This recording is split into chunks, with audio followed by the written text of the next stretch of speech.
రండి దేవుని యొక్క వాక్యంలో నుండి మాట జ్ఞాపకం చేసుకుంటూ వద్దాం. ప్రకటన గ్రంథము 4వ అధ్యాయం మొదటి వచనం.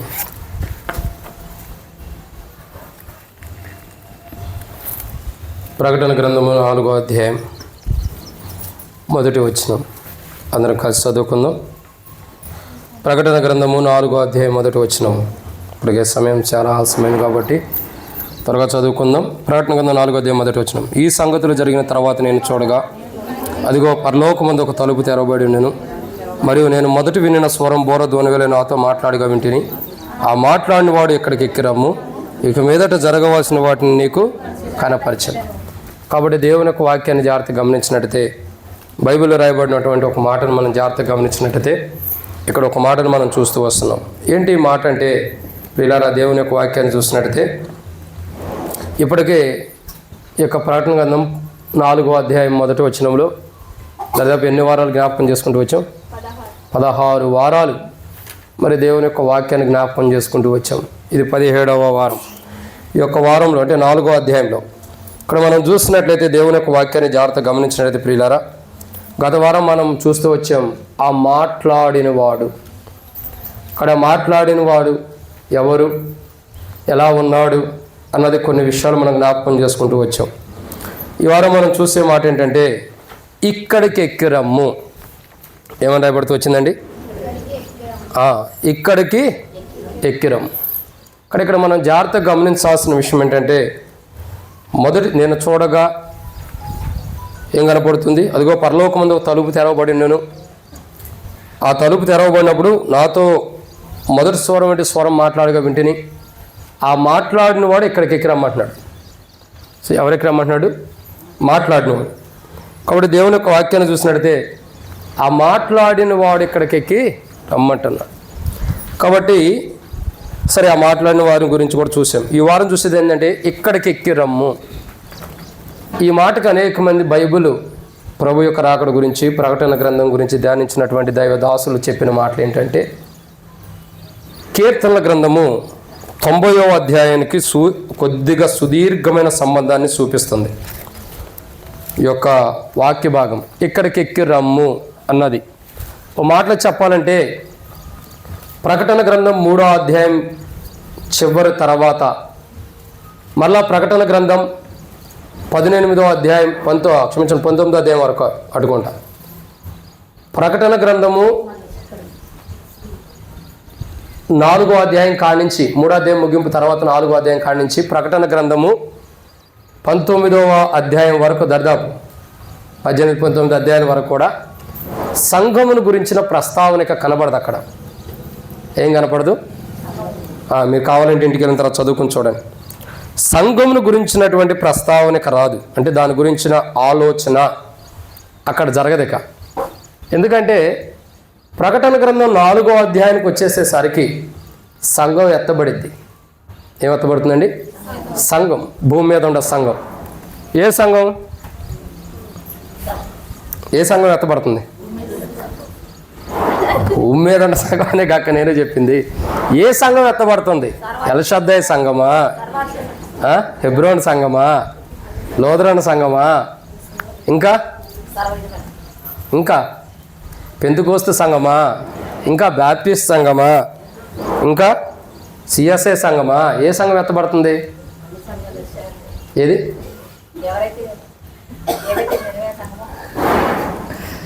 ఆయన స్వరత్వము ద్వారా సంఘముగా సంపాదించబడిన సంఘము ఎత్తబడుతుంది. అర్థమవుతుందండి? ఆయన స్వరత్వం ద్వారా సంఘముగా ఏదైతే సమకూర్చుకున్నాడో దాంట్లో హెబ్రోన్ ఉండొచ్చు, దాంట్లో మరి చూడగా ఇంకా పెంతెకోస్తు ఉండొచ్చు, సిఎస్ఐ ఉండొచ్చు, బ్యాప్టిస్ట్ ఉండొచ్చు, ఇంకా పలు ఆయా సహవాసాలు ఉండొచ్చు.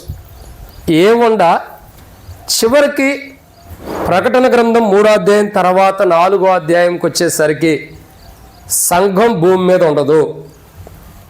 మీకు మరలా చెబుతున్నా, గుర్తుపెట్టుకోండి. ఇదంతా ఇప్పుడు మనం ధ్యానించేది భవిష్యత్. ఇది ఏది? భవిష్యత్తు మాకెందుకు బ్రదర్ ఇప్పుడు ఉండదు చెప్పండి అంటారా? భవిష్యత్తును మనం పొందుకోవడం కొరకే ధ్యానించుకోవాలా. అంటే భవిష్యత్తులో జరగబోయేది, భవిష్యత్తులో మనం పొందుకోబోయేదాన్ని పొందుకోవడం కొరకు ఏం చేయాలా? ఏం చేయాలి? ఇప్పటి నుండే దాని కొరకు మనం సిద్ధపడాలి. కాబట్టి దేవుని యొక్క వాక్యం మనకు చెప్పబడే మాట ఏంటంటే, ప్రియులారా, దేవుని యొక్క వాక్యాన్ని చూసినట్టయితే ప్రకటన గ్రంథం 4వ అధ్యాయం మనం జ్ఞాపకం చేసుకున్నట్టయితే, ప్రకటన గ్రంథం 4వ అధ్యాయంలో మనం చూస్తూ వచ్చినటువంటి మాటను జ్ఞాపకం చేసుకున్నట్టయితే 4వ అధ్యాయం కాడి నుంచి దాదాపు 18-19 అధ్యాయాల వరకు కూడా 17-18 అధ్యాయాల వరకు కూడా సంఘం గురించిన ప్రస్తావన కనబడటం అనేది కష్టం. ఎందుకంటే సంఘం ఎత్తబడిన తర్వాత భూమి మీద దేవుని తీర్పులు, భయంకరమైన దేవుని ఉగ్రతలు, 7 దూతలు, 7 బోరలు, ఇంకా అన్నీ 7 కనపడతాయి. ఇక నుండి 7 ఎందుకు చెబుతూ వచ్చాను అన్నది అర్థమైంది. 7 పాయింట్లు ఎందుకు చెబుతాను అన్నది. కాబట్టి 7 దూతలు, 7 బోరలు, ఇంకా 7 అనుభవాలు, ఈ చాలా విషయాలు మనం చూస్తూ వస్తాం. కాబట్టి ఇదంతా ఏంటంటే భవిష్యత్. కాబట్టి జరగబోయేది ఇలా ప్రమాదకరంగా ఉంటుంది. కాబట్టి మీరు ఆ ప్రమాదంలోకి చొరబడకోకుండా ఉండడం కొరకు, ఆ ప్రమాదంలోకి వెళ్ళడుకోకుండా ఉండటం కొరకు మొదటే మన జీవితాలు ఆ యొక్క ప్రమాదకరమైన పరిస్థితిలోకి వెళ్ళకుండా ఉండటం కొరకై సరి చేసుకోవడానికి ఈ లేఖన భాగాలు ధ్యానించబడుతున్నాయి. అర్థమవుతుందండి? ఈ లేఖన భాగాలు ఎందుకు ధ్యానించబడుతున్నాయి? ఒకరోజు దేవుని ఉగ్రత రాబోతుంది. ఒకరోజు భయంకరమైన ఉగ్రత రాబోతుంది. ఆ ఉగ్రత ఎట్లుంటుందో తెలుసా? కీర్తన గ్రంథం 2వ అధ్యాయం, కీర్తన గ్రంథం 2వ అధ్యాయం 8వ వచనం, క్షమించండి 9వ వచనం. కీర్తన గ్రంథము 8వ అధ్యాయం, క్షమించండి 2వ అధ్యాయం 9వ వచనం. ఇనుప దండముతో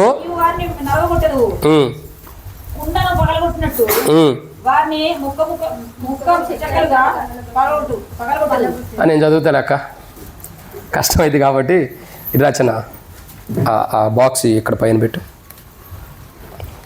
కాబట్టి దేవుని యొక్క వాక్యాన్ని జాగ్రత్తగా గమనించినట్టయితే ఇక్కడ పెట్టు, బైబిల్ పెట్టుకోవడానికి. కాబట్టి దేవుని యొక్క వాక్యాన్ని జాగ్రత్తగా గమనించినట్టయితే ఒక మాటను మనం చూస్తున్నాం. నేను చదువుతున్నా చూడండి. అక్క కొద్దిగా తెలుగు చదవటానికి కష్టంగా ఉంది, ఇంగ్లీష్ మీడియం పట్టుకుంటా, నేను చదువుతా. ఇనుప దండముతో నీవు వారిని నలగొట్టెదవు. ఇనుప దండముతో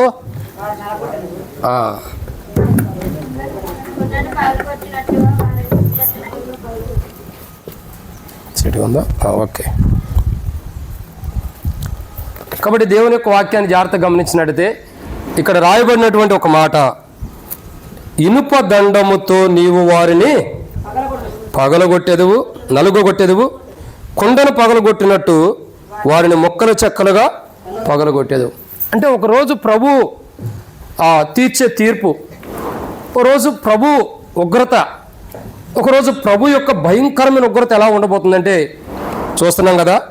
ఇనుప దండముతో వారిని నలగొట్టబోతున్నాడు. తర్వాత కొండను పగలగొట్టినట్టు ముక్కలు చెక్కలుగా పగలగొట్టబోతున్నాడు. అక్కడ ఎంత భయంకరమైన ఉగ్రతకు రాకూడదనే ఈ ప్రకటన గ్రంథం గురించి ధ్యానిస్తాను. మీకు ఒక విషయం తెలిసేలేదు, ఈ ప్రకటన గ్రంథం గురించి ధ్యానిస్తే మళ్ళీ మన గొడవలు వస్తున్నాయి. ఈ ప్రకటన గ్రంథం గురించి ధ్యానిస్తే నాకు అనారోగ్యం ఎక్కువైంది. మీకు అర్థమవుతుందండి? ఈ ప్రకటన గ్రంథం గురించి ధ్యానిస్తుంటేనే మనలో చాలామందికి అనారోగ్య పాలవుతున్నాం. ఎందుకంటే ఇది అంత్యకాలపు అవసరమైనటువంటి వర్తమానాలు. ఈ వర్తమానాలు మర్మమును బయటికి తీసుకురాకుండా శత్రువు నాకు అనారోగ్యం తీసుకొచ్చింది, మీకు అనారోగ్యం తీసుకొచ్చింది, కొన్ని కలహాలు కూడా తీసుకొచ్చింది.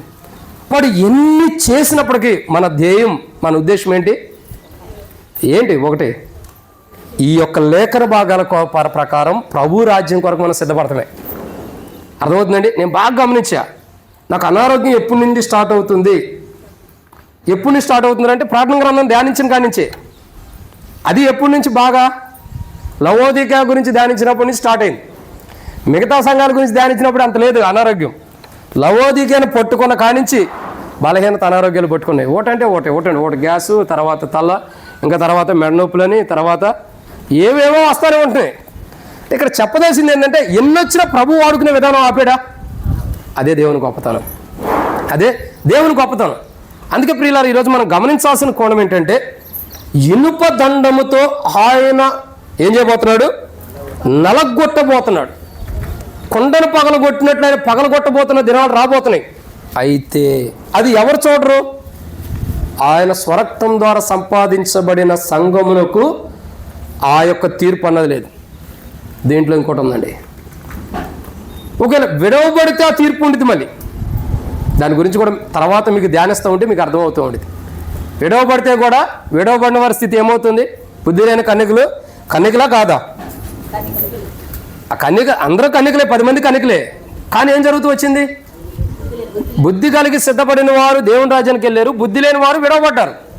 విడవబడ్డ కన్యకలకి ఏం జరుగుతూ వచ్చింది? తలుపు వేయబడింది, తీయత్తానికి కూడా అవకాశం లేదు. వారు ఏడుస్తున్నా ప్రయోజనం లేకుండా పోయింది. ఒక మాట అంటాడు, మీరెవరో నాకు తెలియదు అంటున్నాడు. ఏమంటున్నాడు? మీరెవరో నాకు తెలియదు అంటున్నాడు. మత్తయి సువార్త 25వ అధ్యాయంలో. అంటే ఇంత జీవితాన్ని జీవించి చివరికి విడవబడిన తర్వాత ఇనుప దండంతో నలగొట్టబడే దినాలు మన జీవితాలకు రావచ్చు. అందుకే సంఘముగా ఏం చేయాలా? సిద్ధపాటు కొరకైన వర్తమానాలు ఇవి. అంటే భవిష్యత్తులో ఇలాంటి జరగబోతుంది, దానికి మనం వెళ్ళకోకుండా ఇప్పుడే మన జీవితాలు ఇక్కడ సరి చేసుకుంటూ ఒకరోజు సంఘముగా ప్రకటన గ్రంథం 4వ అధ్యాయం కానించి దాదాపు 18వ అధ్యాయం వరకు జరగబోతున్న తీర్పులో మనం ఉండకోకుండా 19వ అధ్యాయంలో ఉండ భార్యగా మనం చేయబడతాం. 19వ అధ్యాయంలో ఉండ వధువు సంఘముగా మనం చేయబడుతూ వస్తాం. అలా చేయబడాలంటే ఈ 4వ అధ్యాయం కానించి దాదాపు 18వ అధ్యాయం వరకు జరగబోతున్న ప్రక్రియ ఏదైతే దేవుని యొక్క చిత్త ప్రకారం జరగబోతున్న తీర్పులు ఉంటాయో వాటిలోకి మనం వెళ్ళకూడదు. సంఘం ఏం చేయబడాలా? ఎత్తబడి దేవుని ప్రభు ద్వారా బహుమానాలు పొందుకుని ఎక్కడికి వెళ్ళాలి? ప్రభు రాజ్యంలోకి వెళ్ళిపోవాలి. అప్పుడు సంఘానికి ఏ నష్టం ఉండదు. అలా దేవుని రాజ్యంలోకి వెళ్ళాలి అనే ప్రకటన గ్రంథం ధ్యానించబడుతూ వస్తుంది. అయితే ఇప్పుడు మనం చూసినటువంటి మాట ఏమని రాబడుతూ వచ్చిందండి? ఇక్కడికి కరెక్టేనా మీరు చదివింది? ఇక్కడికి ఎక్కి రమ్ము అని బైబిల్ రాయబడుతుంది. అంటే ఈ మాటకు అర్థం ఏంటంటే అనేక మంది బైబిల్ జ్ఞానులు రాసిన మాట. కీర్తన గ్రంథం 90వ అధ్యాయం. కీర్తన గ్రంథం 90వ అధ్యాయం నేను చదువుతున్నా కదా, ఈ వాక్యాన్ని అపార్థం చేసుకోవద్దు. కీర్తన గ్రంథం 90వ అధ్యాయం 3వ వచనం. నీవు మనుషులను మంటికి మార్చుచున్నావు, నరులారా తిరిగి రండని నీవు సెలవిచ్చుచున్నావు. అంటే నరపుత్రులారా తిరిగి రండని సెలవిచ్చుచున్నాడు. కొన్ని వ్యాఖ్యానాలు, కొన్ని విధానాలు రాయబడుతూ వచ్చింది. అంటే ఇప్పుడు ఎవరో చనిపోతే వర్తమానం చెప్పట్లేదండి, లేఖన బాగా చెబుతున్నాం. ఇక్కడికి ఎక్కి రమ్మన్నాడు అంటే అర్థం ఏంటంటే పాపముల విషయమై చనిపోయిన వాడు ఇక పరలోకానికి వెళ్ళాలన్న దానికి సాదృశ్యం. అంటే ఈ భూమి మీద అంటే చూడండి, మొదట రాయబడుతుంది, నీవు మనుషులను మంటికి మార్చుచున్నావు. అంటే ఆల్రెడీ పాప జీవితం తీసివేయబడుతుంది. ఇప్పుడు మనిషి ఎక్కడికి వెళ్ళాలా? రాయబడుతూ వచ్చింది కదా అక్కడే, నరులారా ఎక్కడ తిరిగి వెళ్ళాలి? ఎక్కడ తిరిగి వెళ్ళాలా? దేవుని దగ్గరికి. ఎక్కడ తిరిగి వెళ్ళాలి? దేవుని దగ్గరికి. అంటే ఇక్కడికి ఎక్కు రమ్మన్న మాటకి అనేకమైన కోణాల్లో చాలామంది దైవదాసులు ధ్యానించిన విధానం చూడగా ఈ మాటకి సుదీర్ఘమైన సంబంధం ఉంది. ఏంటో ఆ సంబంధం అంటే నరులారా తిరిగి రండి. అంటే ఇక్కడికి ఎక్కి రమ్మంటే అర్థం ఏంటంటే నరులారా తిరిగి రండి. అంటే బైబిల్ రాయబడుతూ వచ్చింది కదా, వారు తమ ప్రయాసమును మాని ఏం చేశారు? ఎల్షద్దాయి ప్రార్థనా మందిరానికి వచ్చారు, అంతేనా? వారు తమ ప్రయాసమును మాని, గుర్తులేదా? మరలా అడుగుతా చెప్పండి. వారు తమ ప్రయాసమును మాని ఏం చేశారు? ఈ ప్రభు యొద్దకు వెళ్ళిపోయారు. ప్రయాసాలు మానుకుని కష్టాలన్నీ పోయినాయి అంటే ఎక్కడ ఉన్నట్టేక ప్రభు యొద్దకు వెళ్ళినట్టు అని అర్థం, ప్రభులో ఉన్నట్టు అని అర్థం. కాబట్టి నరులారా తిరిగి రమ్మంటున్నాడంటే మనిషి చనిపోవటం విషయం అని కాదు ప్రాముఖ్యత. రక్షణ మారుమనసు బాప్తిసం పొందిన వ్యక్తి ఆ వచ్చినానికి పైన ఏమని రాయబడుతూ వచ్చింది? మొదట్లో నీవు మనుషులను మంటికి మార్చుచున్నావు అని ఉంది. అంటే మానవుడు పాపంలో చనిపోతున్నాడని అర్థం. చనిపోయిన మానవుడిని తన రాజ్యానికి ఎక్కిరమ్మంటున్నాడు అని అర్థం. ఇప్పుడు ఈ మానవుడు తన రాజ్యానికి ఎక్కి వెళ్ళాలంటే చాలా ధన్యతలు అవసరం, చాలా జీవితం కావాలి. అది ఇప్పుడు చూసే మాట ఏంటంటే ప్రియులారా, ఈ మానవుడు నరులారా తిరిగి రమ్మని ప్రభు పలుకుతున్నాడు కదా. ఈ నరుడు ప్రకటన గ్రంథం 4వ అధ్యాయం మొదటి వచ్చిన ఎక్కి రమ్మంటున్నారు కదా. అంటే ఎక్కడికి ఎక్కిపోవాలి, ఎక్కడికి తిరిగిపోవాలి? మీకు అర్థమవుతుందండి? ఇంకా చాలా వర్తమానాలు వస్తాయి ఈ ఒక్క మాట మీదే. కాబట్టి ఎక్కడికి ఎక్కి వెళ్ళాలా, నరుడు తిరిగి ఎక్కడికి వెళ్ళాలంటే బైబిల్లో కొన్ని విషయాలు ఉన్నాయి. వాటిని మనం ధ్యానించే మునుపు ప్రభు నడిపింపు కొరకే చిన్న ప్రార్థన. మమ్మల్ని మిక్కిలికి ఎక్కువగా ప్రేమించిన ప్రియ పరలోకపు తండ్రి, పరిశుద్ధుడివైన దేవ, మీకు స్తోత్రములు. సమరత్తండి కొన్ని మాటల వాక్యం ధ్యానిస్తున్న సాయం చేయండి. దాసుడు కన్నా యజమానుడి వైపు చూస్తున్నట్లు, దాసుడు కన్నా యజమానుల వైపు చూస్తున్నట్లు మా కళను మీ వైపు వీక్షిస్తుండగా మీరు సహాయం అనుగ్రహించి మహిమ పొందండి. నీ ప్రజల పక్షాన నీకున్న దయచూపిన దయతను జ్ఞాపకం చేసుకుని నాకుండా మెడ నొప్పులు కానీ ఆయా బలహీనతలు తండ్రి ఆ యొక్క అడాప్ట్ అయిన ప్రతి ఒక్కటిని కూడా నాలో నుండి విడుదల తెచ్చండి. కలవలసిన రక్తాన్ని మేము మా పైన ప్రోక్షించుకుంటున్నాం. మీ రక్త ప్రోక్షణ కిందకు తీసుకుంటుండగా ప్రభావ దుష్టుని కార్యాలు లేపరచండి. ఈరోజు ఈ వర్తమానం ఎంత దీవించి శత్రు సిగ్గు మీకు మహిమ తెచ్చుకోండి. ఈ వర్తమానం ద్వారా మాకు నేను నేర్పించాలనుకున్నారు, ఎలా మిమ్మల్ని ఆరాధించాలనుకుంటున్నారు మీ చిత్తం బయలుపరిచి శత్రు సిగ్గు మీకు మహిమ తెచ్చుకుని మాతో మాట్లాడి అక్కడ తీర్చమని వచ్చిన నీ ప్రజలందరూ స్తోత్రాలు రావాల్సిన తరబడి తీసుకురండి. ఆలస్యమైన క్షమించి ముందున సంధించి అక్కడ తీర్చమని యేసు ప్రభు నామం విశ్వాసంతో ప్రార్థించి స్తుతించి అడిగెడుకుంటున్నాం తండ్రి, ఆమేన్. కాబట్టి ప్రియులారా, ఇంట్రడక్షన్ చాలా టైం పట్టింది కాబట్టి త్వరగా ముగిద్దాం. ఇక్కడ వంట చేసేవాళ్ళు కూడా లేటుగా వచ్చారు కాబట్టి త్వరగా ముగిద్దాం. దేవుని యొక్క వాక్యాన్ని చూసినట్టయితే బైబిల్లో ఒక మాట రాయబడుతూ వచ్చింది. ఏంటి మాట అని మనం జాగ్రత్తగా గమనించినట్లయితే, నరులారా తిరిగి, ఇక్కడికి ఎక్కి రమ్మన్న దానికి అర్థం ఏంటి? నరులారా తిరిగి రండి అని. కాబట్టి ఈ యొక్క వాక్య భాగాన్ని చూసినట్లయితే మానవుడు పాపపు జీవితాన్ని ముగించుకుని దేవుని దగ్గరికి ఎక్కిపోవాలన్న దానికి ఉద్దేశం. దీన్నే మనం ఇంకో కోణంలో కూడా చూడవచ్చు. ఏ కోణంలో? ఆది కాండంలో చూసినట్టయితే మరి యాకోబు తన తండ్రి ఇంటిని విడిచిపెట్టి వెళ్ళిపోయేటప్పుడు ఒక రాయిని తలగడగా చేసుకుని పండుకున్నప్పుడు ఆ యొక్క దర్శనంలో ఏం జరిగిద్దండి? ఆ దర్శనంలో దేవదూతలు కదక్క, మొదట నిచ్చెన కనబడిద్ది. ఒక నిచ్చెన నుండి దాని నిచ్చెన మీద గుండా దేవదూతలు ఎక్కుచూ దిగుచూ నుండిరి అని. అంటే అర్థం ఏంటి? మనం ఎక్కిపోవాల్సిన వారం. ఎక్కడికి ఎక్కిపోవాలా? ఆ దేవదూత ఆ నిచ్చెన పైన దేవుని యొక్క ప్రసన్నత ఉంది, దేవుడు ఉన్నాడు. అంటే ప్రతి మనిషి కూడా పరలోకానికి ఎక్కిపోవాల్సిందే. నరులారా తిరిగి రండి అంటే మనం అందరం తిరిగి పరలోకానికి వెళ్ళాల్సిందే. అయితే అక్కడ మనం ప్రభు దగ్గరికి తిరిగి ఎక్కిపోవాలి. నరులారా తిరిగి రమ్మంటున్నాడు కాబట్టి మనం ప్రభు దగ్గరికి ఎక్కిపోవాలి. అయితే ఆ ఎక్కిపోయే స్థలము కానీ ఆ ఎక్కిపోయే స్థలంలో ఎవరుండారు అని అంటే, లేదా మనం ఎక్కిపోవలసిన ప్రాంతం ఎలాంటిది, ఆ ఎక్కిపోయే ప్రాంతంలో ఎవరున్నారంటే బైబిల్లో కొన్ని విషయాలు చూడొచ్చు. దాంట్లో మొదటి మాటను చూసినట్లయితే రండి, కీర్తన గ్రంథం 90వ అధ్యాయం 2వ వచనం. కీర్తన గ్రంథం 90వ అధ్యాయం 2వ వచనం.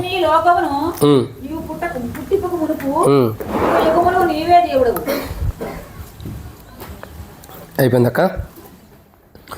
భూమిని లోకమును నీవు పుట్టింపక మునుపు యుగ యుగములు నీవే.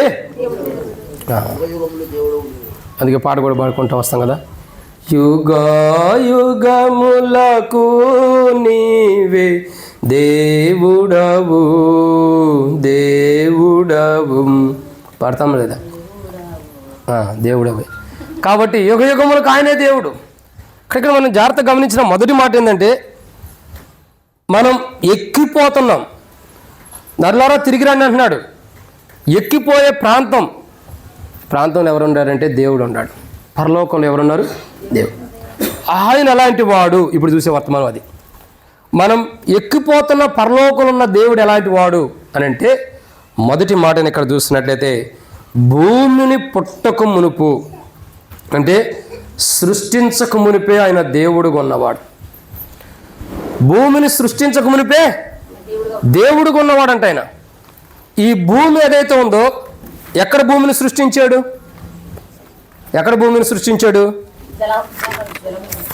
ఆది కాండము 1వ అధ్యాయం 2వ వచనం. ఆది కాండం 1వ అధ్యాయం 2వ వచనం. భూమి నిరాకారముగాను శూన్యముగాను ఉండెను,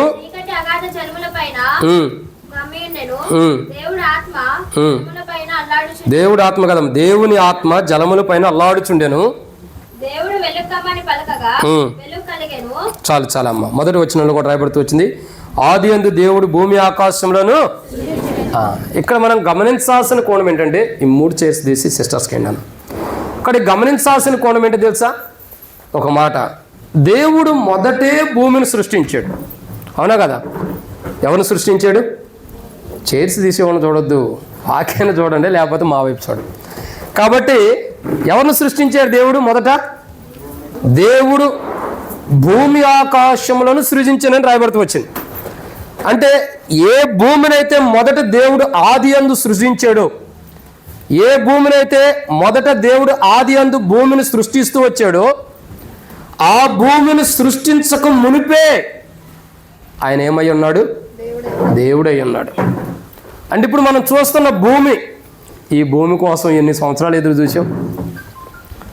ఈ భూమి కోసం ఎన్ని సంవత్సరాలు? అయ్యా మాకు మందిరం కావాలి, మందిర స్థలం కావాలి, ఎన్ని సంవత్సరాలు ఎదురు చూసాం? అసలు ఈ భూమిని సృష్టించిన వాడు, ఈ భూమి పైన అధికారం కలిగిన వాడు, ఈ భూమి పైన సార్వభౌమ అధికారం కలిగిన వాడు ఎవరంటే దేవుడే. ఎవరు? దేవుడే. సార్వభౌమ అధికారం కలిగిన వాడు దేవుడు. ఈ భూమి ఎవరిది?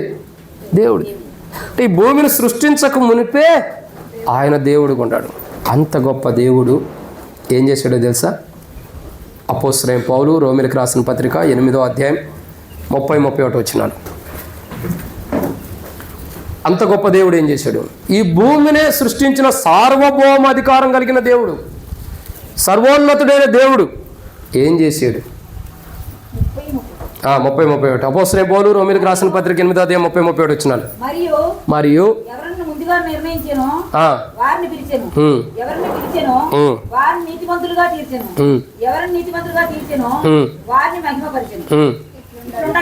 ఇట్లుండగా ఏమందుము?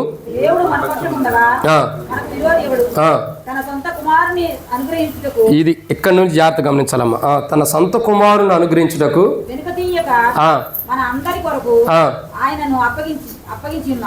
అప్పగించిన వాడు ఆయనతో పాటు సమస్తమును. అది కాబట్టి ఇక్కడ మనం గమనించాల్సింది ఏంటో తెలుసా? ఈ భూమి మీద సర్వాధికారం, సార్వభౌమాధికారం కలిగిన దేవుడు, ఈ భూమినే సృష్టించిన దేవుడు, భూమిని సృష్టించక మునిపే ఆయనే దేవుడుగా ఉండి, ఆ భూమిని సృష్టించిన తర్వాత మానవుడు, భూమి మీద ఉన్న మానవుడు కొన్ని బలహీనతను బట్టి తప్పిపోయినప్పుడు, ఆ మానవుడు కొరకు దేవుడు చేసిన అద్భుత త్యాగం ఏంటంటే తన కుమారుణ్ణే ఈ లోకానికి ఇవ్వటానికి వెనక్కి తిరిగి ఆలోచించలేదంట. అంటే దేవుని యొక్క ఔన్నత్యము, దేవుని యొక్క గొప్పతనం, దేవుని యొక్క సార్వభౌమ అధికారం ఎంత గొప్పదో చూడండి. భూమిని మునిపే ఆయన దేవుడుగా ఉన్నాడు. సృష్టించిన తర్వాత ఆ సృష్టిలో ఉన్న మనం పాపంలో పడిపోయినప్పుడు మన కొరకై తన కుమారుని ఇవ్వటానికి కూడా వెనక్కి తిరిగి ఆలోచించట్లా. తన కుమారుని మన కొరకై ఇచ్చి, ఆ కుమారునికి కలువరి శిలువలో ఆ శిలువ వేయబట్టడం ద్వారా, కుమారుడు కలువరి శిలువలో ప్రాణం పెట్టి చనిపోయి తిరిగి లేచడం ద్వారా, ఆయన మరణ భూస్థాపన ద్వారా ఏం జరుగుతుంది? మనం ఇప్పుడు ఇక్కడికి ఎక్కిరమ్ము, నరులారా తిరిగి రండి అన్న వాక్యం మన జీవితాల్లో నెరవేర్చబడి దేవుని దగ్గరకు మనం తిరిగి వెళ్తున్నాం. దేవుడు ఎంత జ్ఞానం కలిగిన వాడు చూడండి. ఎంత జ్ఞానం కలిగిన వాడు దేవుడు. భూమిని సృష్టించిన వాడు ఆయనే ఇక్కడికి ఎక్కి రమ్మంటున్నాడు. ఆయన దగ్గరికి ఎక్కిపోతున్నాం. ఆయన ఎలాంటి వాడంటే నరులారా తిరిగి రమ్మన్నాడు, లేదా ఎక్కి రమ్మంటున్నాడు. రెండు ఒకటే సందర్భంలో ఉన్న అనుభవం చూస్తున్నాం. అయితే ఆయన ఎలాంటి వాడంటే భూమిని సృష్టించిన వాడు, భూమిని సృష్టించక మునిపే దేవుడుగా ఉన్నవాడు. రెండోదిగా చూసినట్టయితే రండి, కీర్తన గ్రంథం 90వ అధ్యాయం 2వ వచనం. కీర్తన గ్రంథం 90వ అధ్యాయం 2వ వచనం.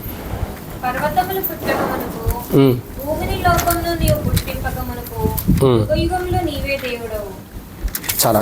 కాబట్టి ఇక్కడ రెండో మాట, లోకమును పుట్టింపక మునుపు. ఏంటి మాట? అక్కడ నేను చెప్పింది ఏంటి? మరి పర్వతంలో ఎట్లంటారు? లోకమును పుట్టింపక మునుపు అంటే భూమిని పుట్టింపక మునుపు ఆయనే దేవుడై ఉన్నాడు. మొదట భూమిని పుట్టింపు మునిపే, ఈ లోకాన్ని సృష్టించక మునిపే ఆయన దేవుడై ఉన్నాడు. ఏమై ఉన్నాడండి? దేవుడై ఉన్నాడు. ఈ లోకములు ఏముండే? ఈ లోకంలో ఏముండే చెప్పండి? అవి కాదక్క. ఈ లోకంలో ఏముండే? చెట్లు ఉండే, పుట్లు ఉండే, పశువులు ఉండే, జంతువులు ఉండే, మనుషులు ఉండారు, ఇంకా సముద్రం ఉంది, ఇంకా ఇంకేముంది? ఎలషద్ద ప్రార్థన మందిని కూడా ఉంది. ఈ లోకమును సృష్టించక మునిపే, ఈ లోకాన్ని సృష్టించక మునిపే ఆయన దేవుడుగా ఉన్నాడు. ఎలా ఉన్నాడండి? దేవుడు. అందుకే బైబిల్ రాయబడుతూ వచ్చింది కదా, జగత్పునాది వేయబడక మునిపే క్రీస్తేసులోను ఏర్పరచుకుంటేవి. జగత్పునాది వేయబడక మునిపే అంటే ఆయన చూడండి, లోకాన్ని సృష్టించక మునిపే, ఈ లోకాన్ని ఆరంభించక మునిపే ఈ లోకాన్ని నిర్మాణం చేయక మునిపే, ఈ లోకాన్ని సృష్టించక మునిపే ఆయనే దేవుడిగా ఉంటూ వచ్చాడు. ఎలా ఉన్నాడు ఆయన? దేవుడిగా. అంత గొప్ప దేవుని దగ్గరకు మనం ఎక్కిపోతున్నాం. ఎలా ఎక్కిపోతున్నాం? ఆయన కుమారుని మన కొరకే ఇవ్వటం ద్వారా, ఆ కుమారుడు మన కొరకే కలువరిసిలో ప్రాణం పెట్టి చనిపోయి తిరిగి లేచడం ద్వారా, ఆ కుమారుని యొక్క మరణ భూస్థాపన పునరుద్ధానం ద్వారా, ఆ కుమారుడు కలువరిసిలో మన కొరకే చేసిన త్యాగం ద్వారా మనం ఇప్పుడు ఎక్కడికి ఎక్కిపోతున్నాం? పరలోకానికంటే ప్రభు దగ్గరికి ఎక్కిపోతున్నాం. నర్లారా తిరిగి రెండన్న మాట మన జీవితంలో నెరవేర్చబడి, మన్ను అనేది వెనకడం వల్ల మరలా భూమి ఇచ్చారంటే పాప జీవితం అంతా కూడా తిరిగి భూమి చేరిపోయిందంటే మన్ను అయిపోయింది. ఇప్పుడు మనం సువర్ణ వల్ల తీర్చబడిన మనం తిరిగి ప్రభు దగ్గరికి ఎక్కడికి వెళ్తున్నాం? ప్రభు దగ్గరికి చేర్చబడుతున్న వారికి ఉన్నాం. కాబట్టి దేవుని యొక్క వాక్యాన్ని చూసినట్టే ఎన్నో మాట ఇది? రెండవదిగా, ఈ లోకమునైనా సృష్టించక మునుపు మనం ఎవరిమి? జగత్పునాది వేయబడక మునిపే మనల్ని క్రీస్తు యేసులో ఏర్పరచుకున్నాడు. ఈ లోకాన్ని సృష్టించక మునుపు ఆయనే ఏమై ఉన్నాడు? అదే మనకున్న చెడ్డ అలవాటు. ఏంటో చెడ్డ అలవాటు? ఎవరన్నో పక్కకుండా వెళ్తే వాళ్ళని చూస్తమే మన చెడ్డ అలవాటు. చెప్పే వాక్యం పోయిద్దే ఈ గాలికి. కానీ అక్కడ చూడొద్దు. మన దృష్టి మళ్లించడానికి సాతాను అనే కోణాలు ఉంటాయి. మన దృష్టి అంతా వాక్యము దేవుని మీద. ఇక్కడ ప్రియులారా, లోకం అన్నది సృష్టించక మునిపే, ఈ లోకంలో ఉన్న అన్ని వైభోగాల్ని దేవుడు సృష్టించక మునిపే ఎవరంటారు? సొలొమోను ఒక మాట అంటాడు. ఏమంటాడు ఈ లోకం గురించి? వ్యర్థం వ్యర్థం, సూర్యుని కింద జరుగుతున్నవన్నీ కూడా, సూర్యుని కింద ఏముందో లోకమే కదా, సమస్తం కూడా వ్యర్థం. వ్యర్థం అంటే ఈ లోకమే వ్యర్థం. కానీ వ్యర్థమైన ఈ లోకంలో అర్థం పర్థం లేని జీవితాన్ని జీవిస్తూ ఉండ మనకి కలువరిశిలలో ప్రాణం పెట్టి ఒక సువర్ణమైన అర్థమైన జీవితాన్ని ప్రభువు మనకు అనుగ్రహించాడు. కాబట్టి ఈ లోకాన్ని సృష్టించకమునిపై దేవుడు. అట్లాంటి దేవుని దగ్గరకు మనం ఎక్కిపోతున్నాం. అట్లాంటి దేవుని దగ్గరికి తిరిగి వెళ్తున్నాం మనం.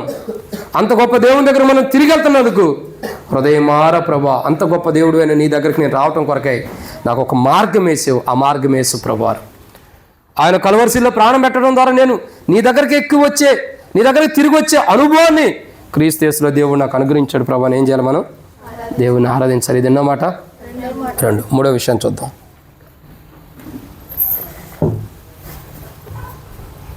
కీర్తన గ్రంథము 90వ అధ్యాయం 2వ వచనం. కీర్తన గ్రంథం 90వ అధ్యాయం 2వ వచనం.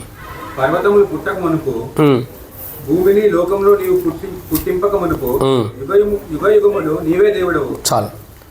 కాబట్టి ఎలాంటి దేవుడు అంటే ఆయన, ఒకటి, భూమిని పుట్టింపక మునుపు ఆయనే దేవుడు. రెండు, లోకమును పుట్టింపక మునుపు ఆయనే దేవుడు. మూడు, యుగ యుగములు ఆయనే దేవుడు. యుగ యుగములు అంటే అర్థం ఏంటి? ఇంతకుముందు రాముల మొక్క కాదు, మన రెడ్డిపల్లిలో క్రిస్మస్ కోడికిలా చెప్పా, సోదరి లూదియా గృహంలో యుగములు నిత్యుడగు తండ్రి అని కూడా చెప్పా. యుగములు అన్న నిత్యుడగు తండ్రి అన్న సుదీర్ఘమైనది. ఆ మాటకు అర్థం ఏంటి? నాకు తెలుసులేండి, మీకు వాక్యం గుర్తుండదండి. ఎప్పుడు డిసెంబరు, ఎప్పుడు జూలై నెల, కష్టం. నిత్యుడగు తండ్రి అన్న, యుగములు ఉండే దేవుడు అన్న అర్థం ఏంటంటే శాశ్వతుడైన దేవుడు.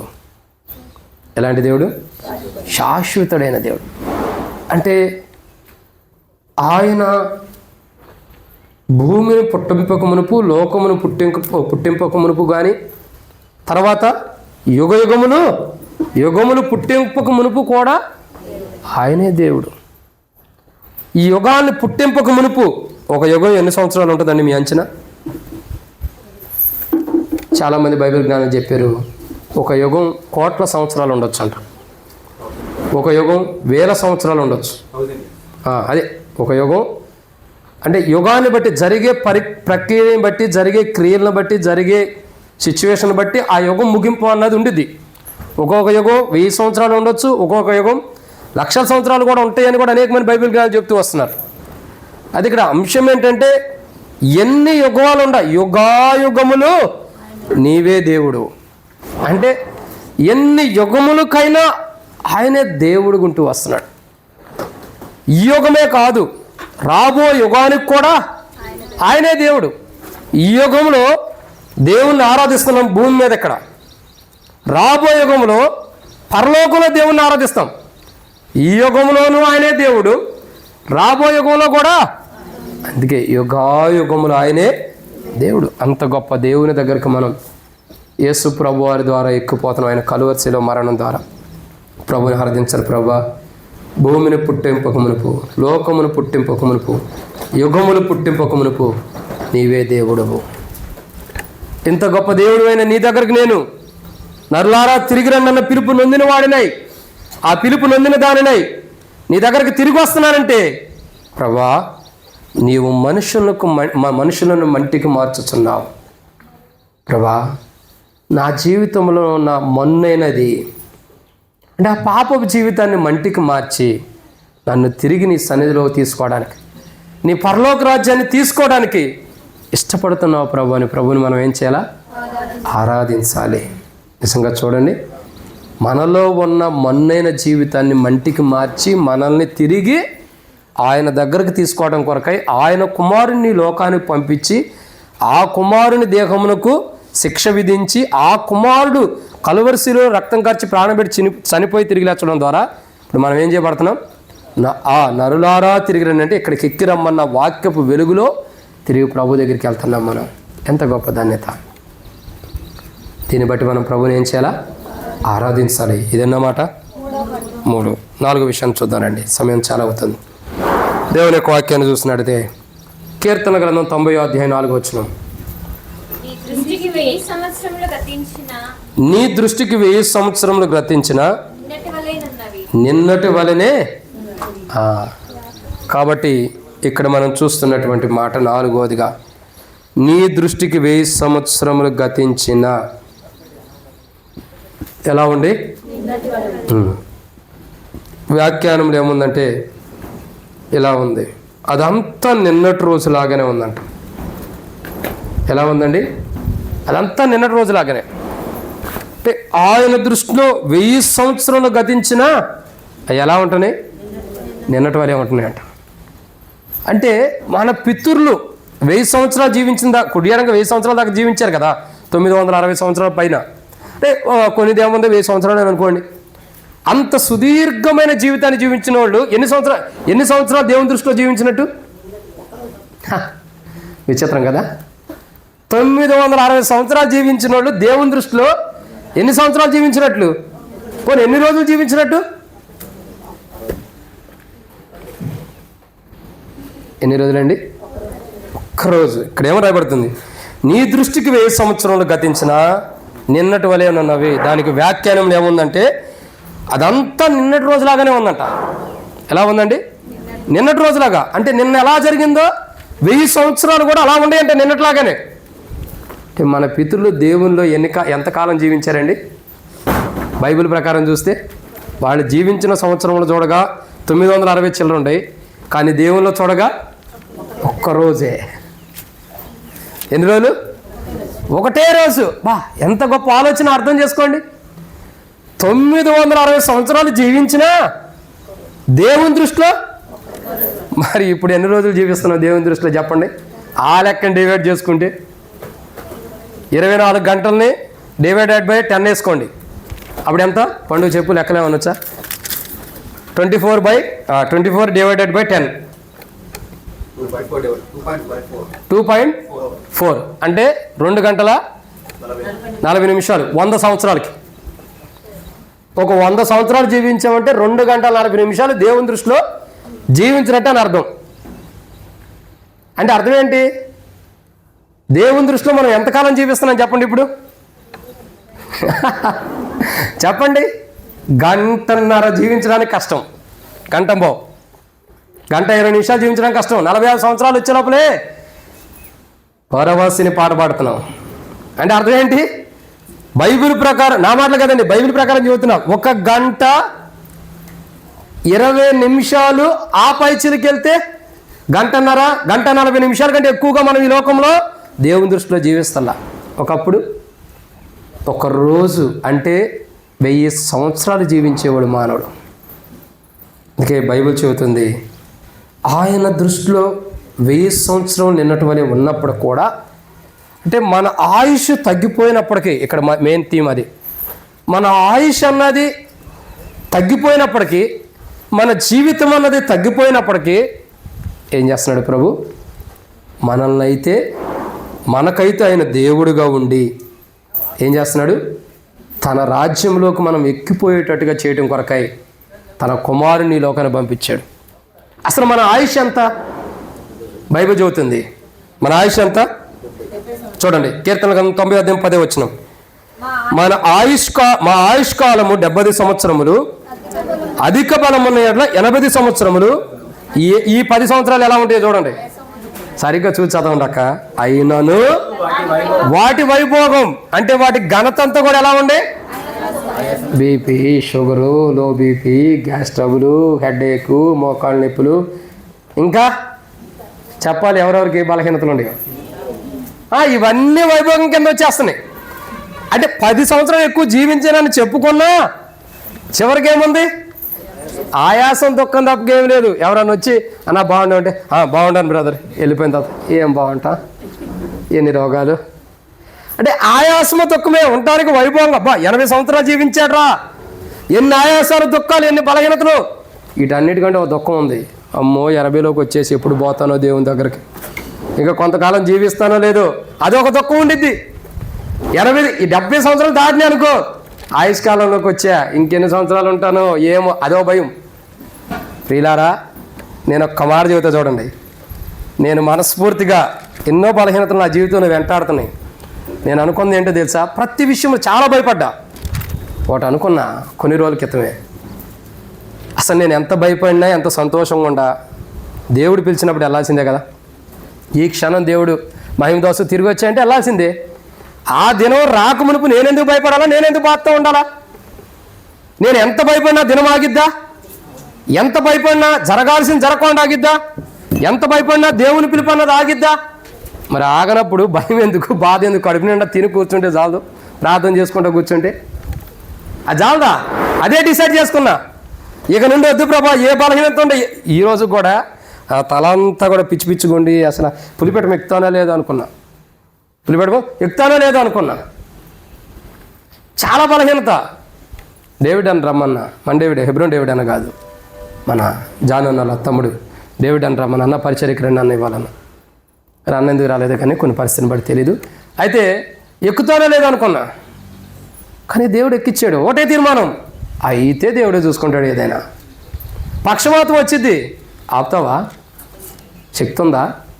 దేవుడే చూసుకుంటాడు కదా. పంపించేది ఆయనే, దాన్ని రికవర్ చేసేది కూడా ఆయనే కదా.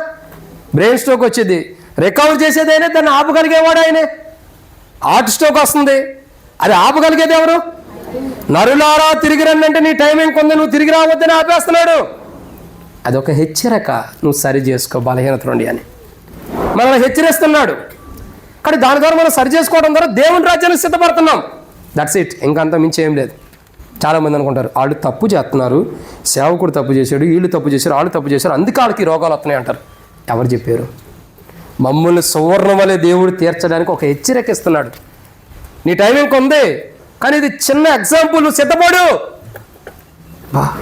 ఇలా సిద్ధపడటానికే కదా యేసు ప్రభువారి యొక్క నామం మనకు సమీపం ఉంచి, ఆ నామమున మన బలహీనతను ఒప్పుకున్నప్పుడు క్షమించి దేవుని రాజ్యానికి వెళ్ళడం కొరకే ఆ నామం సిద్ధంగా ఉంచాడు మనకి సమీపంగా. కాబట్టి ప్రియులారా, బైబిల్ చెబుతున్న మాట, ఆయన దృష్టిలో 1000 సంవత్సరములే ఒక రోజు వాళ్ళు నిన్న జరిగిన రోజులాగుంటే, మన జీవిత కాలం అంతా కూడా ఎన్ని రోజుల వల్లే ఉండే? ఎంత సమయం? రోజు కూడా కాదు, ఎంత సమయం? 2 గంటల 40 నిమిషాలని ఉందా? 100 సంవత్సరాలు ఎవరు బతుకుతారు? కష్టం కదా. కొరియన్ అంకుల్ ఎప్పుడు చెబుతాడు, బెట్టి దత్తు గారు అని సనత్ నగర్లో ఉండేవాడు. ఆయన చాలా పెద్ద ఆయన, సీనియర్. దాదాపు 105 సంవత్సరాలు 110 సంవత్సరాలు బ్రతికాడు ఆయన. ఎన్ని సంవత్సరాలు? భక్సింగ్ గారు ఎన్ని సంవత్సరాలు బ్రతికాడు తెలుసా? ఎన్ని? 98. ఇంకెవరైనా చెప్పగలుగుతారా? భక్సింగ్ గారు ఎన్ని సంవత్సరాలు? అంటే ఆ సహవాసంలో ఉన్నాం కదా, అది కూడా తెలియకపోతే ఎట్ట చెప్పండి. 100. ఇంకా సర్లేండి. చాలామంది చెప్తారు ఆయన బయోగ్రఫీ చూస్తే మనకు అర్థమైంది.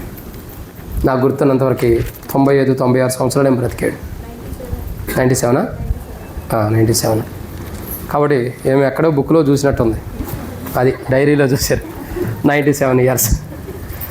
సరే, ఆయా దైవజనుడు బ్రతికినా కానీ దరిదాపు 20 సంవత్సరాలు ఆయాసకరమైన జీవితాన్ని జీవించాడు పడకలో. ఎక్కడండి? పడకలో.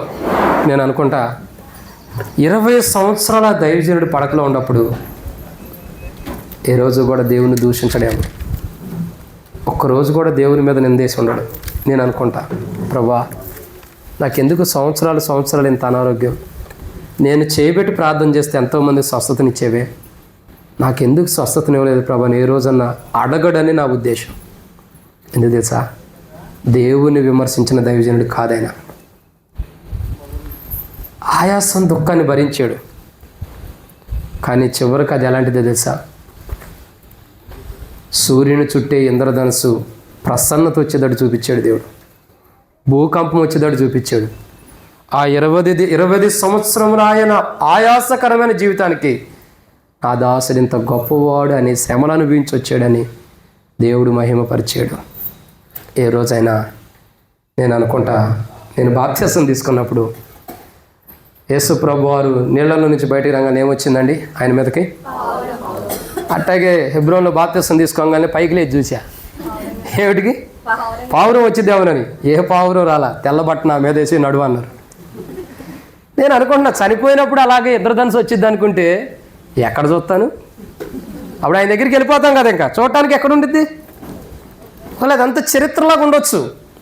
ఇంకా యేసన్న గారు కూడా ప్రభు మహిమలో పిలువబడితే కూడా అలాగే వచ్చిందంట. ఇక్కడ ఏంటంటే మనం తిరిగి వెళ్ళేటప్పుడు దేవుడు మనల్ని గణపరుస్తున్నాడు, అది మెయిన్. నర్లారా తిరిగి రమ్మన్నాడు కదా, ఒక్కరోజు కానీ ఆయన దృష్టిలో 2 గంటల 40 నిమిషాలు జీవించినప్పటికీ మనం తిరిగి వెళ్ళేటప్పుడు ప్రభు ఏం చేస్తున్నాడు? మనల్ని గణపరుస్తున్నాడు. అంటే మన మరణమును కూడా మహిమార్థమై చేస్తున్నాడు ఆయన, అని మహిమకరంగా చేసుకుంటున్నాడు.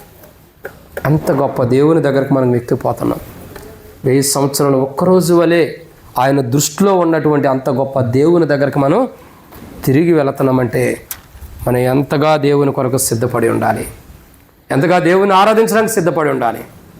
కాబట్టి ప్రియులారా, ఇది వాక్యము, కాబట్టి సిద్ధపడాలి దేవుని ఆరాధించడం కొరకు. ప్రభా ఎంత గొప్ప దేవుడు అయినా నీ దగ్గరికి నేను ఎక్కి రాబోతున్నా. భూమిని సృష్టించక మునుపు దేవుడు నీవే, లోకాన్ని సృష్టించక మునుపు దేవుడు నీవే, ఇంకా యుగయుగములు సృష్టించక మునుపు యుగయుగములకు నీవే దేవుడువు. ఇంకా దేవా నీ దృష్టిలో 1000 సంవత్సరాలు గడిచిన నిన్నటి వలే ఉండయి. అంత గొప్ప దేవుడు, మొదటి నుండి దేవుడుగానే ఉండవు. ఎంత గొప్ప దేవుని దగ్గరికి నేను ఎక్కిరాపోతున్నా. ఇక 5వ మాట నేను ముగిస్తా, చూద్దారండి. 5వ మాట కీర్తన గ్రంథం 90వ అధ్యాయం. కీర్తన గ్రంథం 90వ అధ్యాయము 4వ వచనం.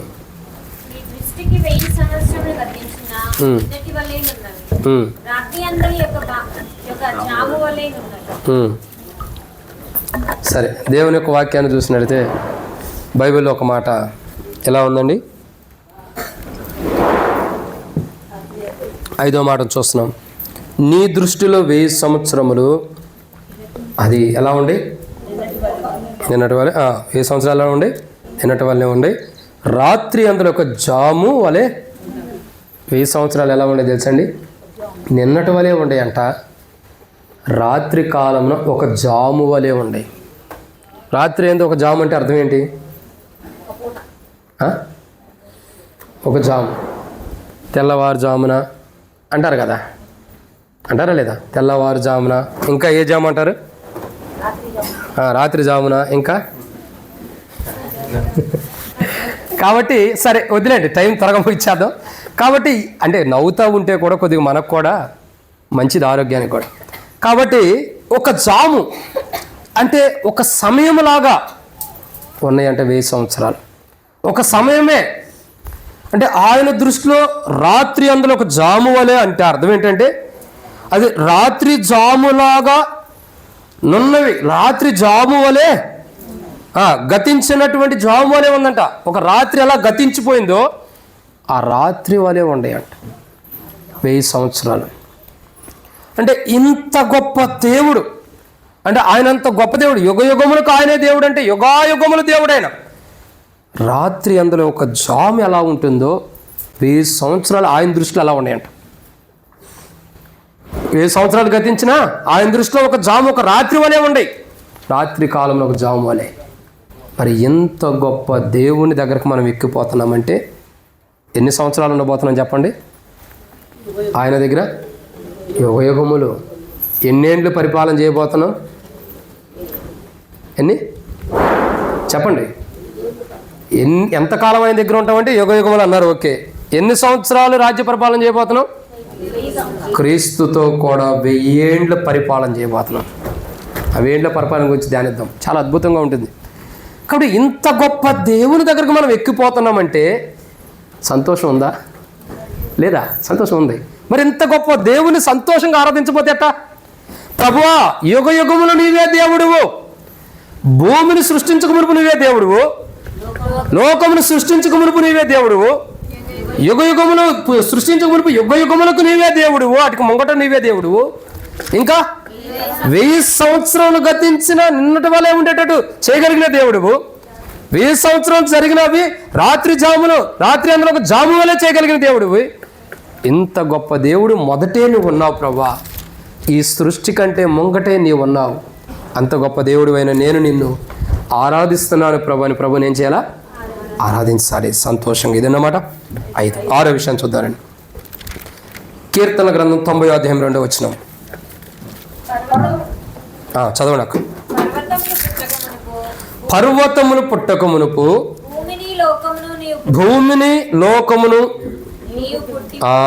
చాలా అక్క. కాబట్టి ఇక్కడ రాయబడిన ఎన్నో మాట అండి ఇది? 6వదిగా పర్వతములు పుట్టక మునుపు. అంటే ఇక్కడ మనం జాగ్రత్తగా అర్థం చేసుకునే కోణం ఏంటంటే పర్వతములు పుట్టక మునుపు. ఏం పుట్టక మునుపు? పర్వతాలు.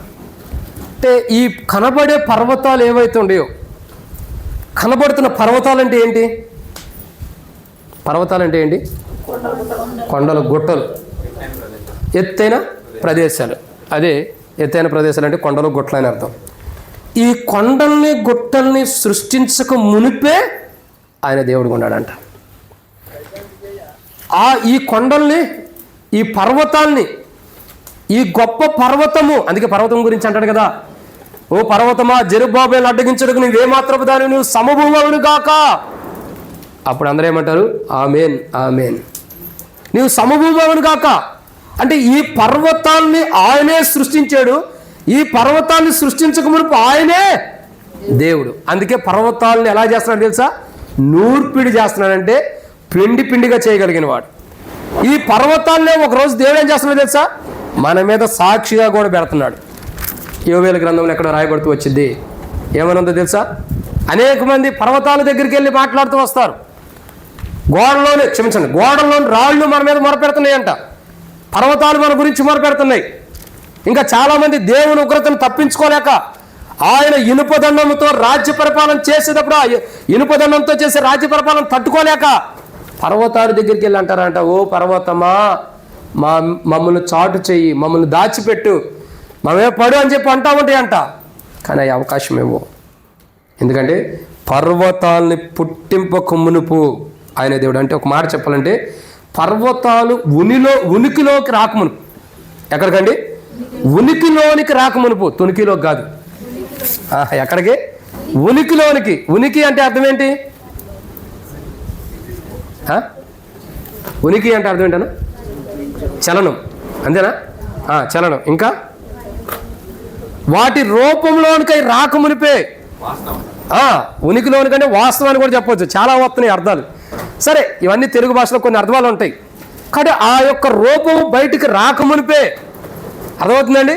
ఇది పర్వతము అనే చెప్పే మాట రాకమునిపే, ఆ పర్వతాన్ని సృష్టించి ఇది పర్వతం అని చెప్పకమునిపే ఆయనే దేవుడుగా ఉన్నాడు. అంటే ఇంత గొప్ప పర్వతాన్ని సృష్టించక మునిపే ఆయన దేవుడిగా ఉన్నాడు. అందుకే పర్వతం మీదకి ఎక్కి ఆయన కల్వరిశిలో ప్రాణం పెట్టాడు. ఏ పర్వతాలు సృష్టించక మునిపి ఆయన దేవుడిగా ఉన్నాడు, ఆ కొండల మీదకి, ఆ కల్వరిశిల యొక్క పర్వతం మీదకి ఎక్కి పాపంలో జీవిస్తున్న మన పాపములు అన్నీ తీసివేసి మనల్ని పరిశుద్ధపరచడం కొరకై కలువరి శిలువకు ఆయనకి ఎక్కినవాడు ఆయన కదా ఆయన ఎక్కిన వాడుకుంటాడు. ఆ పర్వతం మీదకి ఎక్కడ ఉందారా? ఆ కలువరి శిలువకి ఎక్కడ ఉందారా? గరుకురాళ్ళ మార్గములో బరువు సిలువను మోసెను, గరుకురాళ్ళ మార్గములో బరువు సిలువను మోసెను, కొరడాలతో కొట్టిరి దేహమంతా చీల్చెను. చూసారు ఎంత గొప్ప కార్యం? పాట రాదు కాబట్టి మీరు పాడతల్లా. కాబట్టి ప్రియులారా, గరుకురాల మార్గంలో బరువు సిలువను ఎత్తుకుని ఆ కొండకెక్కి మన కొరకై ఆయన కలువరి శిలువలో ప్రాణం పెట్టాడు. అంత గొప్ప దేవుడు అయ్యుండి ఆయన. పర్వతాలనే సృష్టించక మునిపి, పర్వతాలు ఉనికిలోకి రాక మునిపే ఆయన దేవుడుగా ఉన్నాడు. అంటే పర్వతాలు కనపడక మునిపే, ఇది పర్వతమని మనం చెప్పక మునిపే, ఇది పర్వతమని మనం పలకక మునిపే ఆయన దేవుడై ఉన్నాడు. అంత గొప్ప దేవుని మనం ఏం చేయాలా? ఆరాధించాలి. ఆ పర్వతాలు కాదు, మనల్ని దేవుని రాజుని ఏం చేస్తున్నాడు? ఒక స్తంభంలాగా దేవుడు నిలబెట్టాడు, ఒక పర్వతంలాగా. అంత గొప్ప దేవుని మనం ఏం చేయాలా? ఆరాధించాలి. అంత గొప్ప దేవునికి ఎక్కిపోతున్నందుకు, క్షమించండి, అంత గొప్ప దేవుని కాదు, అంత గొప్ప దేవుని దగ్గరికి మనం ఎక్కిపోతున్నందుకు ప్రభువుని ఆరాధించాలి. ప్రభువా, ఇంత గొప్ప దేవుడివైనా నీ దగ్గరికి నేను ఎక్కి రాబోతున్నా. నా గడి ఎప్పుడు, నా దినం ఎప్పుడు? చాలామంది బాధ ఉంది. మేనుగో సహోదరికి బాగా బాధ ఎక్కువ. ఏ రోజు అయితే ప్రభు దగ్గరికి వెళ్తామో, చావు గురించి చెబుతానో ఆ రోజే భయం ఎక్కువ, ఎవరో ఒకళ్ళు వెళ్ళిపోతారని. ఏం పర్లా, సంతోషమే సంతోషమే. ఓ రోజు సంఘంలో వాక్యం చెబుతున్నప్పుడు నేను పరవశిని పాట పాడా, అనారోగ్యంతో ఉన్నప్పుడు పాట పాడుతున్నా కానీ లోపల భయం ఉంది. అమ్మో, పాట పాడేటప్పుడు వెళ్ళిపోతానేమని. పోతే పోయాం, ఉంటే ఉండవు. పోతే ఎక్కడ పోతున్నావు? ఉంటే ఎక్కడ ఉంటున్నావు? దేవుని సన్నిధిలో. ఉంటే దేవుని సన్నిధిలో, పోతే దేవుని దగ్గరికి. ఏదైనా మనకు ఓకే కదా, ఇంకా భయం ఎందుకు, బాధ ఎందుకు కదా? భయం ఎందుకు, బాధ ఎందుకు? నన్ను అడిగితే వెళ్ళిన వాళ్ళు అందరూ మంచివాళ్ళే. ఓ సేవకుడు ఒక చోటకి వెళ్ళాడు, నేను ముగిచ్చేస్తున్నా. ఓ సేవకుడు ఎవరో కాదు, సాల్మన్ అన్న, వెంకటపాలెము, విజయవాడ దగ్గర వెంకటపాలెం అని సంఘానికి సేవకుడికి వెళ్ళాడు. ఆయన వెళ్ళిన తర్వాత పుట్టినరోజుల కంటే చచ్చిపోయిన వాళ్ళు భూస్థాపనలు ఎక్కువ చేశాడు. ఆయన వెళ్ళిన తర్వాత 30 మంది పరలోకానికి వెళ్ళిపోయారు. ఎంతమంది? 30 మంది. ఓ రోజు ఫోన్ చేశాడు, దాసు బాగుండావా అన్నాడు. నేనైతే బాగుండా అన్న, ఏంటో విషయం చెప్పు అన్నా. అన్న, ఏంటో దాసు, నేను వచ్చిన తర్వాత అందరూ దేవుని రాజ్యానికి వెళ్ళిపోతున్నారు దాసు అన్నాడు. అదేంటన్నా అంటే, అయ్యా దాదాపు 30 మంది చనిపోయారు దాసు, 30 మంది సమాధులు చేశాను ఎక్కడ అన్నాడు. సమాధి కార్యక్రమాలు 30 చేశాను దాసు అన్నాడు. బా, నువ్వు ధన్యుడు అన్నా, నేను నర్సాపూర్లో 5, 6 చేశాను అంతేనన్నా. ఏమన్నాను? దాంట్లో 2, 3 రక్షణ లేని వాళ్ళే. సరే, వాళ్ళకు కూడా భూస్థాపన చేసాం, సరే దేవునికి వందనాలు. అంటే ఇక్కడ ఏంటంటే, దేవుని రాజ్యానికి వెళ్ళారంటే సంతోషించాలి. అసలు నిరీక్షణ లేని వారు ఏం చేస్తారు చెప్పండి? భయపడతారా? ఎక్కడ చదివాక? నిరీక్షణ లేని ఇతరుల వల్ల మీరు దుఃఖపడకుండా నిమిత్తము. నిరీక్షణ లేని వారు ఏం చేస్తారు? ఏం కావాలా? ఈ బాటిల్ తీసుకెళ్ళి. నిరీక్షణ లేని వారు ఏం చేస్తారండి? దుఃఖపడతారు. నిరీక్షణ కలిగిన వారు ప్రభు కొరకు ఎదురు చూస్తారు. అందుకే బైబిల్ ఉంది, నిరీక్షణ లేని ఇతరుల వలే. నేను మా అమ్మగారు చనిపోయినప్పుడు నవ్వుకుంటూ వెళ్ళా. మొన్న మా చిన్నమ్మ అంటుంది, ఒరే నీకు అసలు మీ అమ్మ అంటేనే ప్రేమ లేదురా అంది. మొన్న కూడా మా మేనత్త చనిపోయింది కదా, భూస్థాపనకి వెళ్తే, ఏంటమ్మా అట్ట అన్నావంటే, మీ అమ్మ చనిపోతే ఎప్పుడైనా నువ్వు ఏడ్చావంటారా? నీ కోసం నువ్వు హైదరాబాద్ అప్పుడు జాబ్ చేస్తుంటాడు, వేరే దాంట్లో కంపెనీలో జాబ్ చేయటం, నువ్వు వస్తావని నీ కోసం ఎదురు చూస్తే సాయంత్రానికి వచ్చి నువ్వు ఏడ్చేవంటారా మీ అమ్మ చనిపోతే అంటే, నేను ప్రభువుని నమ్మిన తర్వాత ప్రభువుని అప్పుడప్పుడే తెలుసుకుంటున్నా. మరి తెలుసుకున్న తర్వాత మా అమ్మ ప్రభు దగ్గరికి వెళ్ళినప్పుడు నేను ఎందుకు ఏడవాలంటే ఇంకేం మాట్లాడాల. నిరీక్షణ లేని వారే కదా ఏడ్చేది. నిరీక్షణ ఉన్నవారు ఎందుకు ఏడుస్తారు? నరులారా తిరిగి రండి, ఓ మహిమదాసు తిరిగి వచ్చాయి. వచ్చేత ప్రభువా, వెళ్ళిపోవటమే. కొత్త బట్టలు కుట్టించుకోవాలి ప్రభా, తెల్లని వస్త్రాలు కుట్టించుకోవాలి, కొంత టైం ప్రభు అని అడగడానికి లేదు. Come on to me, I will give you the rest. నా దగ్గరకు వచ్చి నేను నీకు విశ్రాంతిని ఇస్తాను. వెళ్ళిపోవడమే. ఎందుకంటే ఉండి ఏం చేస్తాం? కుటుంబాన్ని పోషించాలి, కుటుంబాన్ని పెంచాలి, కుటుంబం కొరకు కష్టాలు, స్కూళ్ళు, బాధలు, వాళ్ళు పేరు అవుతారో, సక్సెస్ అవుతారో, వాళ్ళు చదువుకుంటారు, లేదు లవ్ చేసి మ్యారేజ్ చేసుకుని మన ఇంటికి తీసుకొచ్చి అమ్మాయిని పెడతారు, అబ్బాయిని పెడతారు. పనికి మరి చెత్త అంతా ఆలోచించుకునే కంటే కమాన్ టు మీ అన్నప్పుడే, దేవా నేను నీ దగ్గరకు వచ్చేస్తున్నా, వెళ్ళిపోవటం మంచిది కదా. ఎంత గొప్ప ధన్యత. ఒక మాట చెప్పి నేను ముగిస్తున్నా, టైం చాలా తీసుకున్నా, క్షమించండి.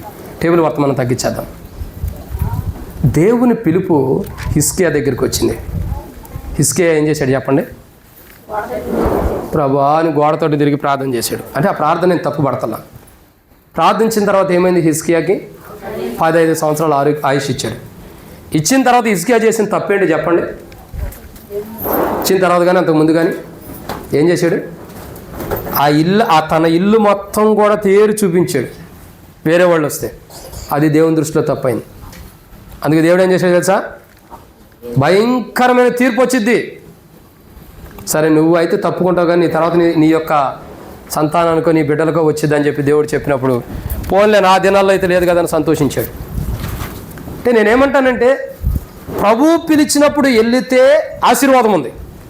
ఇప్పుడు కాదు ప్రభు అని ఆయన దగ్గర బతిలాడుకున్నా అది ఆయాసంతో కూడిన జీవితం కొరకే ఉంటుంది, తప్ప ఏం ఉపయోగం ఉండదు. అయితే నేనేమంటానంటే, నరులారా తిరిగి రండి అంటున్నాడు. వచ్చేయండి సార్వత్రిక సంఘమా, నా కుమారుని యొక్క స్వరక్తం ద్వారా కడగబడిన సంఘమా, తిరిగి నా దగ్గరికి రండి. వెళ్ళిపోవటమే. ఎక్కడికి వెళ్తున్నామంటే భూమిని సృష్టించక మునుపున్న దేవుని దగ్గరికి. ఎక్కడికి వెళ్తున్నామంటే లోకాన్ని సృష్టించక మునుపున్న దేవుని దగ్గరికి. ఎక్కడికి వెళ్తున్నామంటే యుగ యుగములు సృష్టించక మునుపు యుగ యుగములు ముంగుడ ఉన్న దేవుని దగ్గరికి. ఎక్కడికి వెళ్తున్నామంటే ఆయన దృష్టిలో 1000 సంవత్సరములు నిన్నటి వలె ఉన్నటువంటి దేవుని దగ్గర. ఎక్కడికి వెళ్తున్నామంటే రాత్రి అందరి 1000 సంవత్సరాలు ఒక జాము వలె చేసిన దేవుని దగ్గరికి. ఎక్కడికి వెళ్తున్నామంటే పర్వతములు పుట్టక మునుపు దేవుడై ఉన్న దేవుని దగ్గరికి. ఇంకెక్కడికి వెళ్తున్నామంటే చివరగా కీర్తన గ్రంథం 90వ అధ్యాయం మొదటి వచనం. అమ్మా టిఫిన్ చేసావా? గట్టిగా చదువు, పెద్దగా చదువు. చదువు నువ్వే చదువు. చాలా నాలుగు మందిరంలో బైబిల్ చదివి. ప్రభువా తరతరముల నుండి మాకు నివాస స్థలము. చచ్చిపోయేటప్పుడు ఎందుకండి ఇంత బాధపడాలి? ఏమంటుంది వాక్యం? ప్రభువా తరతరముల నుండి నివాస స్థలము.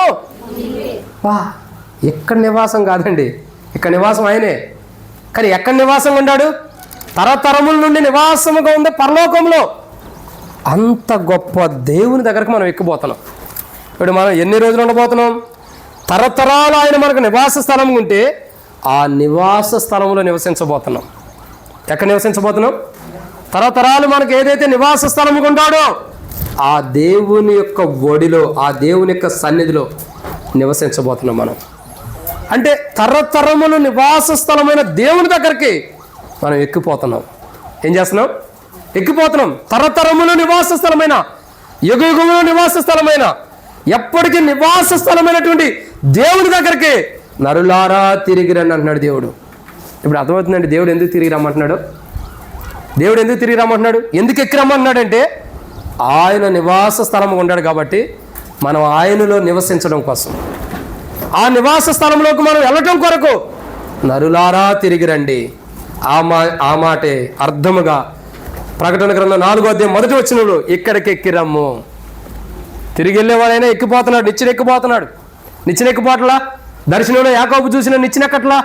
అదే రీతిలో ఇక్కడికి ఎక్కి రమ్మంటున్నాడు. నరులారా ఎక్కిరండి, తిరిగి రండి. ఎక్కడికి ఎక్కిపోతున్నామంటే యుగ యుగములు తరతరముల నుండి మనకు నివాస స్థలమైన దేవుని దగ్గరికి మనం ఎక్కిపోతున్నాం. ఎక్కడికి ఎక్కిపోతున్నామండి? ఇప్పుడు చెప్పండి. నరులారా తిరిగి రండి అన్న మాట తప్ప మనకు బాధకరంగా ఉందా, సంతోషంగా ఉందా? చెప్పు జ్యోతక్క, నువ్వే చెప్పాలి. ఎలా ఉంది? తరతరముల నుండి ప్రభు నరులారా తిరిగి రమ్మంటున్నాడు. ఈ మాట సంతోషంగా ఉందా, ఇప్పుడు బాధకరంగా ఉందా? పెద్దగా చెప్పాలి ఎవరైనా. సంతోషమే. ఎందుకు? భూమిని సృష్టించక మునుపున్న దేవుని దగ్గరికి వెళ్ళిపోతున్నాం. ఆయనే పిలుచుకుంటున్నాడు, నువ్వు వచ్చే, నువ్వు ఇక్కడ వద్దు, నువ్వు వచ్చేసేసి అని పిలుచుకుంటున్నాడు. భూమిని సృష్టించక మునుపున్న దేవుడు రా నా దగ్గరికి వచ్చే అంటున్నాడు. లోకాన్ని సృష్టించక మునుపున్న దేవుడు నా దగ్గరికి వచ్చే అంటున్నాడు. యుగ యుగంలో సృష్టించక మునుపు ఉన్న దేవుడు నా దగ్గరికి వచ్చే అంటున్నాడు. 1000 సంవత్సరాలు ఒక జాము వలె, ఒక రోజు వలె చేసినటువంటి దేవుడు నా దగ్గరికి వచ్చే అంటున్నాడు. 1000 సంవత్సరాలు ఒక రాత్రి జాము వలె చేసిన దేవుడు నా దగ్గరికి రమ్మంటున్నాడు. ఇంకా పర్వతములు పుట్టించక మునుపున్న దేవుడు నా దగ్గరికి వచ్చి అంటున్నాడు. మనకు తరతరముల నుండి నివాస స్థలమైన దేవుడు నా దగ్గరికి రమ్మంటున్నాడు. ఇప్పుడు చెప్పండి, ఇంత గొప్ప దేవుడు నల్లారా తిరిగి రండి అంటున్నాడు, లేదా ఎక్కి రమ్మంటున్నాడు. ఇప్పుడు ఇది బాధకరంగా ఉందా, సంతోషకరంగా ఉందా? చెప్పాలి. ఇంకా బాధకరంగా ఉందంటే మీరు ఆరాధన చేయడానికి కూడా యోగ్యత ఉందో లేదో పరీక్షించుకోవాలి. నాకైతే సంతోషం. ఎందుకు? ఇంత గొప్ప దేవుని దగ్గరికి మనం వెళ్తున్నాం, ఇంత గొప్ప దేవుని దగ్గరికి ఎక్కిపోతున్నాం. అందుకే యోహాను కూడా చచ్చిన వాడి వలె పడిపోయిన అనుభవం చూస్తున్నాం. ఎందుకు?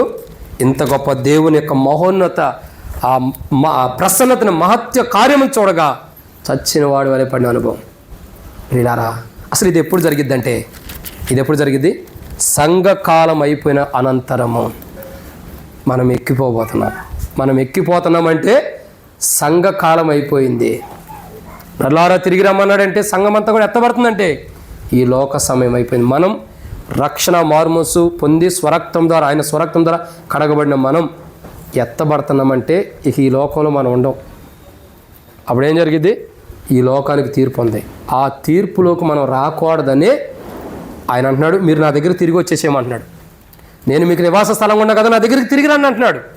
ఆ తీర్పులోకి మీరు రాకమునిపే, ఆ తీర్పులు భూమి మీదకి నేను అనుమతించక మునిపే, ఆ తీర్పులు సదొమ గొమొర్రా మీదకి వచ్చినప్పుడు ఎలా భయంకరంగా ఉండేయో, ఆ తీర్పును చూసి లోతు భార్య ఉప్పు స్తంభంగా ఎలా మారిపోతూ వచ్చిందో, ఆ తీర్పును చూసి, ఆ తీర్పులో నుండి వస్తున్న పొగను చూసి అబ్రహాము ఎంతగా ఆశ్చర్యపోయి బాధపడుతూ వచ్చాడో, అంత భయంకరమైన తీర్పులు రాక మునిపే నా యొద్దకి తిరిగి రమ్మంటున్నాడు.